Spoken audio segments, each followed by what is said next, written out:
Hello everyone.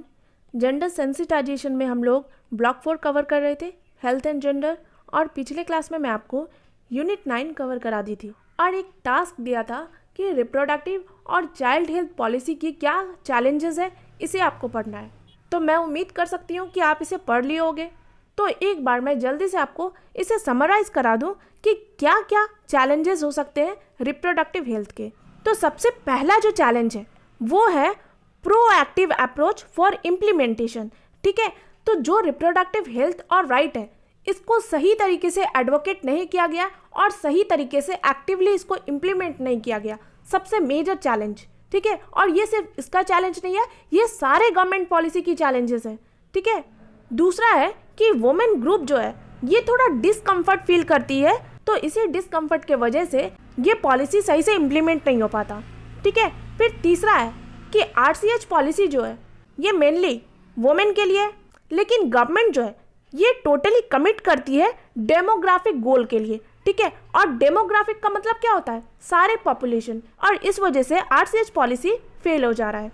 ठीक है, उसके बाद कहा जा रहा है कि ये जो राइट और हेल्थ है ना, रिप्रोडक्टिव राइट, रिप्रोडक्टिव हेल्थ, ये क्या है, एक कॉम्प्लेक्स सब्जेक्ट है। ठीक है, इसीलिए पॉलिसी मेकर को थोड़ा प्रॉब्लम हो जाता है पॉलिसी बनाने में। ठीक है, उसके बाद ये जो पॉलिसी है ना आरसीएच, क्या था, रिप्रोडक्टिव एंड चाइल्ड हेल्थ।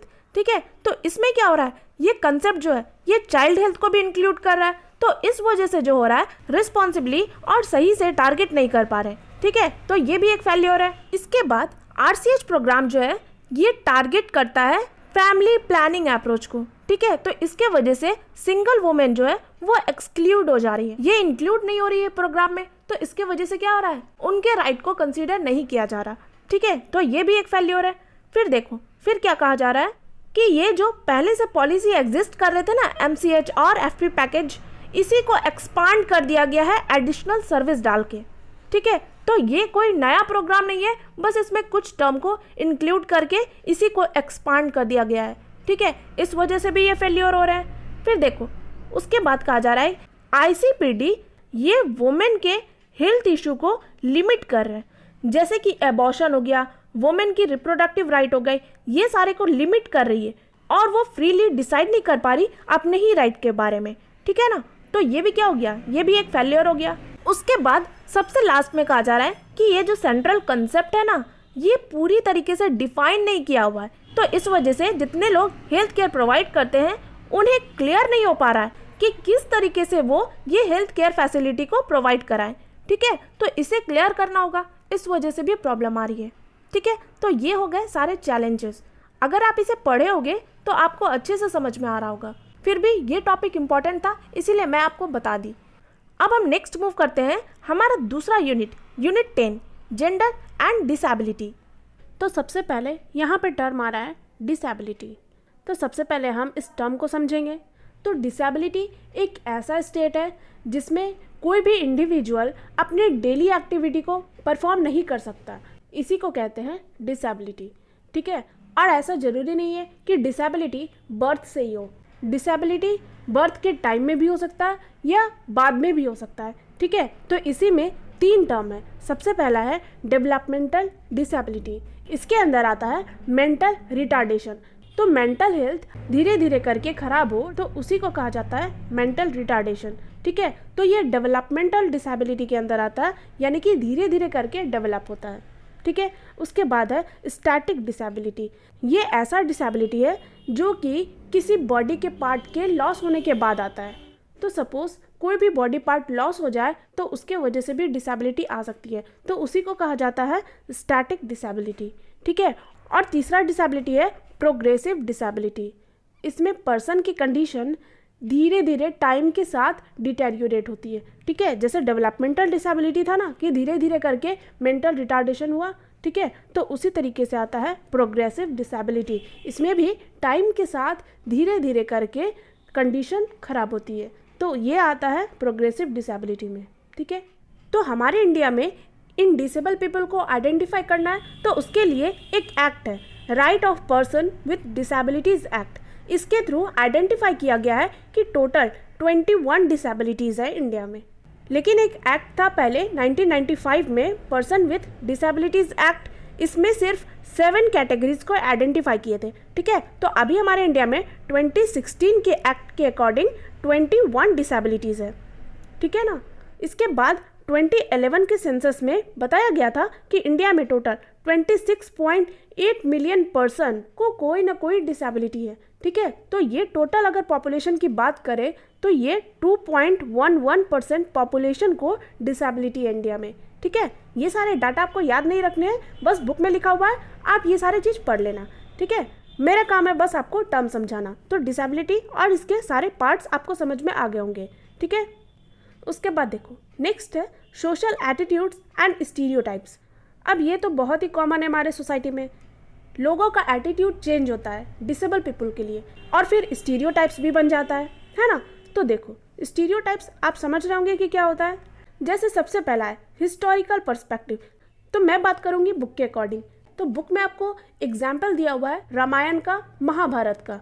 तो यहाँ पे रामायण का कैरेक्टर में बताया गया है मंथरा और महाभारत के कैरेक्टर में बताया गया है शकुनी को, ठीक है। तो ये दोनों ही डिसेबल थे ना। तो हिस्टोरिकल पर्सपेक्टिव से देखें तो ये कहा जाता है कि डिसेबिलिटी जो है ये एज ए पनिशमेंट मिलता है। ये सारे क्या है, कर्म है। आपके कर्म इसी से डिसाइड होता है कि आप डिसेबल हो गए। ये आपके लिए एक पनिशमेंट है कि आप डिसेबल हैं, ठीक है। ये सारे हिस्टोरिकल पर्सपेक्टिव है और हिस्ट्री का बहुत ही इंपॉर्टेंस है हमारे सोसाइटी में। इसी व्यू के वजह से यहाँ के लोगों की सोशल एटीट्यूड चेंज हो गई। तो इसी सोशल एटीट्यूड के वजह से लोगों में स्टीरियोटाइप क्रिएट होने लगे, ठीक है। तो वो समझने लगे कि जितने भी लोग डिसेबल हैं उन्हें पनिशमेंट मिला है और उनके साथ गलत तरीके से ट्रीट करने लगे, ठीक है। ये सारी बातें हो गई हिस्टोरिकल पर्सपेक्टिव से और यही हिस्टोरिकल पर्सपेक्टिव आज के सोसाइटी में भी देखे जाते हैं, है ना। तो यहाँ पर क्या होने लगा, जितने भी डिसेबल लोग हैं उनके साथ गलत बिहेव होने लगा, गलत ट्रीट होने लगा, ठीक है। तो इसके लिए गवर्नमेंट को बहुत सारे एक्ट्स बनाने पड़े ताकि इनके साथ कुछ गलत ना हो। जैसे हम SC ST के लिए रिजर्वेशन प्रोवाइड किए हैं ना, क्योंकि इनके साथ भी गलत हो रहा था। तो हमारी सोसाइटी में इन सारे लोगों के लिए भी एक्ट बनाना बहुत ही जरूरी था, ठीक है। तो इसके लिए भी बहुत सारे एक्ट बनाए गए हैं। तो आप इन सारे एक्ट को पढ़ लेना, ठीक है। तो समझ में आ गया, आपको लिंक हो गया ना कि किस तरीके से सोशल एटीट्यूड चेंज हुआ और लोगों में स्टीरियोटाइप क्रिएट हो गया, ठीक है। अब देखो आगे मूव करते हैं। नेक्स्ट है डिसेबिलिटी एंड जेंडर। तो यहाँ पे 2 टर्म को जोड़ा गया है, डिसेबिलिटी और जेंडर। तो इससे हम क्या समझ रहे हैं, देखो जेंडर यानी कि क्या हो रहा है, फीमेल को डिनोट कर रहा है ना। तो फीमेल के साथ तो ऑलरेडी बहुत सारे डिस्क्रिमिनेशन हो रहे हैं, बहुत सारे स्टीरियोटाइप्स है वुमेन के लिए, और ऊपर से अगर वो डिसेबल होगी तो सोचो क्या ही हालत होगी। तो ये डबल डिसएडवांटेज है वुमेन के लिए, ठीक है। उन्हें बहुत ही गलत तरीके से देखा जाता है। तो इन डिसेबिलिटी के वजह से उनकी हालत और भी खराब होती जा रही है, ठीक है। और इसके बाद दूसरा टर्म आ रहा है ट्रिपल डिस्क्रिमिनेशन। इसमें क्या हो रहा है, देखो अगर कोई वुमेन है तो उन्हें 3 तरीके से डिस्क्रिमिनेट किया जाएगा। सबसे पहला कि वो फीमेल है तो डिस्क्रिमिनेशन होगा, दूसरा वो डिसेबल है, और तीसरा वो पुअर है, ठीक है। तो क्या हो रहा है, और भी ज़्यादा डिस्क्रिमिनेट हो रहा है, ठीक है। यही चीज़ है इस टॉपिक में, ठीक है। इसके अलावा डाटा दिया हुआ है, वो सारे आप देख लेना। उसके बाद नेक्स्ट है मैरिज एंड फैमिली लाइफ। तो इस टॉपिक में हम क्या समझेंगे, वोमेन के लिए मैरिज और फैमिली लाइफ। लेकिन कैसी वोमेन, जो डिसेबल हो। तो देखो डिसेबल वोमेन सबको लगता है कि यह इनकैपेबल है कोई भी काम करने में।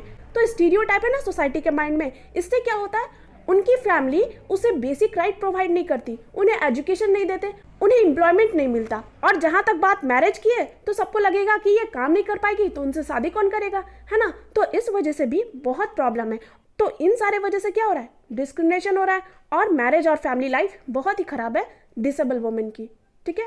अब नेक्स्ट टॉपिक है वायलेंस एंड अब्यूज।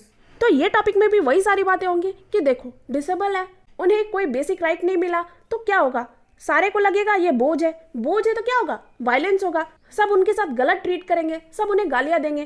तो ये सारे तो वुमेन के साथ भी हो रहे हैं, तो सोचो डिसेबल वुमेन की क्या हालत होगी, है ना। तो ये सारे हैं इस टॉपिक में। फिर नेक्स्ट है फिजिकल एक्सेस एंड मोबिलिटी। तो देखो अगर हम अपनी कंट्री की बात करें तो यहाँ पे जो पब्लिक ट्रांसपोर्ट है वो ऑलरेडी बहुत खराब है। यहाँ की लाइटिंग फैसिलिटी, यहाँ के रोड, यहाँ के स्ट्रीट, सारी चीज़ खराब है, ठीक है। तो वुमेन भी अगर इसे एक्सेस करना चाहे तो भी उन्हें बहुत प्रॉब्लम होता है। तो डिसेबल वुमेन के लिए ये बहुत मेजर इशू हो जाता है कि वो फिजिकली एक जगह से दूसरे जगह जा सके, तो उनके बेनिफिट के लिए कोई प्रॉपर फैसिलिटीज़ प्रोवाइड नहीं है। तो ये क्या हो रहा है, उन्हें एक जगह से दूसरे जगह जाने के लिए बहुत प्रॉब्लम हो रही है। तो ये सारी जो डिसेबल वुमेन है उन्हें बहुत डिफ़िकल्टी फेस करना पड़ता है, ठीक है। और इन सारे वजह से वो एक ही जगह पे रह जाती, इनका कोई फ्रेंड सर्कल नहीं होता और ये एक दूसरे से इंटरेक्ट भी नहीं कर सकती, ठीक है। तो ये सारे प्रॉब्लम हो रहे हैं। उसके बाद नेक्स्ट है एजुकेशन, ट्रेनिंग एंड एम्प्लॉयमेंट। अभी मैंने बताया ना कि जितने भी डिसेबल गर्ल है उनके साथ कैसा ट्रीट किया जाता है, बोझ है। और बोझ को पढ़ाया थोड़ी ना जाता है, फैमिली तो यही सोचती है ना कि ये बोझ है, ये कुछ कर नहीं पाएगी, तो उनके लिए कोई एजुकेशन फैसिलिटी नहीं, कोई एम्प्लॉयमेंट नहीं।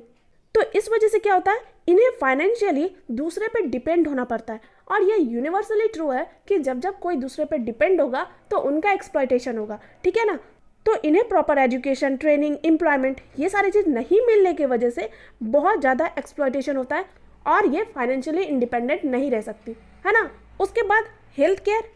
तो जितनी भी डिसेबल वुमेन है उन्हें चाहिए प्रॉपर ट्रीटमेंट, प्रॉपर केयर, ठीक है। लेकिन सोसाइटी क्या कर रही है, सोसाइटी उसे ह्यूमिलेट कर रही है, हेल्थ चेकअप नहीं हो रहा उनका, और इस वजह से जितने भी डिसेबल वुमेन है वो सारे को प्रॉपर हेल्थ केयर नहीं मिल पा रहा, ठीक है ना। फिर लास्ट है लीजर एक्टिविटीज़। अभी मैंने बताया ना कि वो फिजिकली एक्सेस नहीं कर पाती, उनके पास एजुकेशन, एम्प्लॉयमेंट ये सारी चीज़ नहीं होते, तो वो मेनली घर तक ही रह जाती। उन्हें अपॉर्चुनिटी नहीं मिलता कि वो फ्रेंड बनाए, फैमिली इवेंट में जाए, रिलीजियस सेरेमनी में जाए, ये सारे एक्टिविटीज़ में वो इन्वॉल्व नहीं होती। तो मोर और लेस हम समझ क्या रहे हैं कि उनका बहुत एक्सप्लॉयटेशन होता है, वो हेल्पलेस फील करती, वो दूसरे पे डिपेंडेंट रहती, उन्हें हर तरीके से अब्यूज़ किया जाता है, ठीक है। तो ये सारे प्रॉब्लम है डिसेबल लोगों के साथ। तो इसीलिए इंटरनेशनल लेवल पे भी और नेशनल लेवल पे भी बहुत सारे कन्वेंशन बनाए गए हैं, बहुत सारे तरीके से इन्हें प्रमोट करने की कोशिश की जा रही है। हमारी कंट्री में इनके लिए अलग से रिजर्वेशन है, तो इसके थ्रू क्या कर रहे हैं, सारे डिसेबल लोगों को अपलिफ्ट कराने की कोशिश की जा रही है, ठीक है ना। तो बस यही सारी चीज़ थे इस चैप्टर में। आई होप आप सारी चीज़ समझ गए होंगे और ऐसे भी आप एज ए ह्यूमन भी समझ सकते हो कि क्या क्या प्रॉब्लम है और हमारी सोसाइटी कैसे ट्रीट करती है इन सारे लोगों से, ठीक है ना। तो आप एक बार बुक पढ़ लेना और अच्छे से क्लियर हो जाएगा, ठीक है। तो मिलते हैं अपने नेक्स्ट क्लास में। Thank you so much, have a good day.